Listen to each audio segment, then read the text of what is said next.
Hi viewers, welcome to south Indian recipe. இன்றைக்கி lunch special பார்த்திங்கன்னா துண்டு மீன் குழம்பு தான். ஆக்சுவலாக இந்த துண்டு மீன் பார்த்திங்கன்னா இந்த துண்டு மீன் குழம்பு வந்து சுட சுட வச்சு சாதத்தில் வச்சு சாப்பிட்றதுக்கு ரொம்ப டேஸ்ட்டாக இருக்கும். இந்த துண்டு மீனை எப்படி குழம்பு வைக்கலாங்கிறத தான் இந்த வீடியோவில் நம்ம பார்க்க போகிறோம். வாங்க.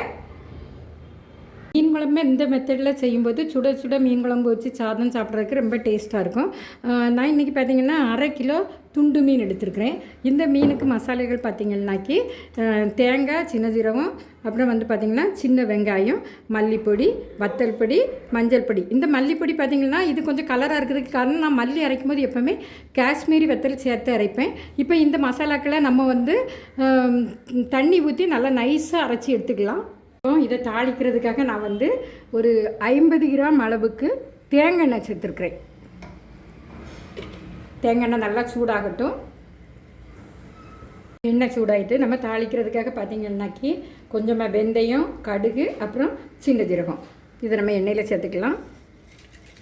இப்போ நல்லா பொரிய விடணும். நல்லா பொரியட்டும். வெந்தயம், கடுகு, சின்ன ஜீரகம் இதெல்லாம் நல்லா பொரிஞ்சிருச்சு.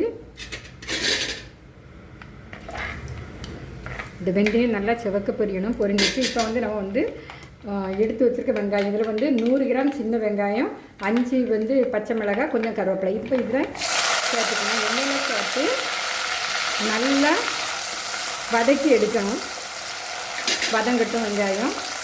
பாருங்கள், வெங்காயம் நல்லா வதங்கிட்டு இந்த ஸ்டேஜில் நம்ம அரைச்சி வச்சுருக்க மசாலாவை சேர்த்துக்கலாம். மசாலா வந்து பச்சை ஸ்மெல் போகுது வரைக்கும் இந்த எண்ணெயில் நல்லா வதக்கிடணும். இது இந்த எண்ணெயில் வேகும்போது இந்த பச்சை ஸ்மெல் இருக்காது, டேஸ்ட்டாகவும் இருக்கும். ஆக்சுவலாக பார்த்திங்கன்னா எரிப்பாக இருக்கட்டும், உப்பாக இருக்கட்டும், நமக்கு ஏற்றாப்பில் தான் அந்த டேஸ்ட் போட்டுக்கணும். நம்ம வந்து இப்போ வந்து 2 ஸ்பூன் போடணும், 1 ஸ்பூன் போடணும், 3 ஸ்பூன் போடணும்னு சொல்லிடலாம். அப்புறம் வந்து குழம்பு பார்த்திங்கன்னா டேஸ்ட்டாக இருக்காது. நம்ம டெய்லி எந்த யூஸ் பண்ணுறோமோ மற்றலேருந்து எவ்வளவு போட்டால் நல்லாயிருக்கும் அந்த அளவு போடணும். கொஞ்சம் எண்ணெயில் நல்லா வதங்கட்டும் மசாலா. எண்ணெயில் இந்த மசாலா வந்து நல்லாவே வெந்துச்சு.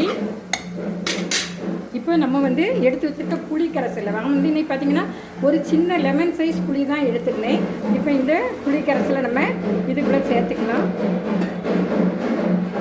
நமக்கு தேவையான அளவு தண்ணி சேர்த்துக்கலாம். எனக்கு இந்த அளவு தண்ணி போதுமானது. இப்போ பார்த்திங்கன்னா இதை நல்லா கொதிக்க விடணும். கொதித்து காஞ்சி வரும்போது தான் மீன் போடணும்.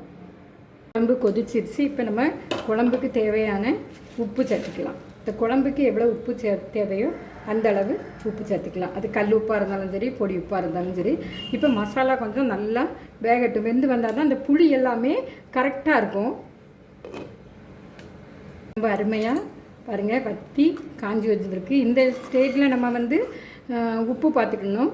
உப்பு இந்த குழம்புக்கு உப்பு சரியாக தான் இருக்கிறது. இனி இப்போ வந்து நம்ம வந்து மீனை சேர்த்துக்கணும்.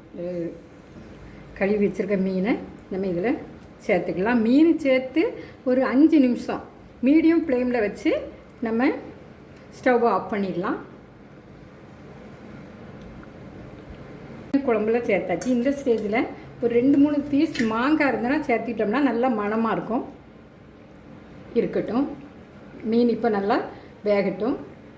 மீன் போட்டு 5 நிமிஷம் ஆயிடுச்சு. பாருங்கள் குழம்பு என்ன அழகாக வத்தி காஞ்சி வந்திருக்குன்னு சொல்லி.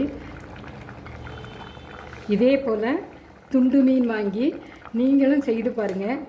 ரொம்ப டேஸ்ட்டாக இருக்கும். லைக் பண்ணுங்கள், ஷேர் பண்ணுங்கள், மறக்காமல் சப்ஸ்கிரைப் பண்ணுங்கள். தேங்க்யூ ஃபார் வாட்சிங் மை வீடியோஸ்.